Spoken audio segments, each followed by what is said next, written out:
আরে মাল তো বেচবই।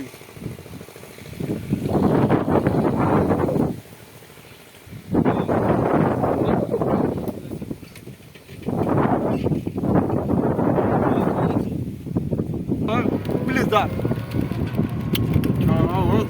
সবসময় আমি বলি বড়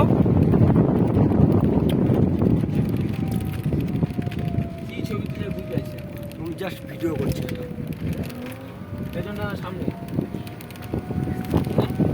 ব্যাকে। আমি বলা এই জায়গাটা, এই যে ভিউটা, এই ভিউটা যে অসাধারণ। ইয়ে তো আমার মধ্যে ওকে পাঠাবো, আমি হোয়াটসঅ্যাপে পাঠিয়ে দেবো। ও মাই গড গুডনেস, এত সুন্দর ভিউ বানা আমি সবসময় পাই না। আর বললাম না 34টা মাল আছে।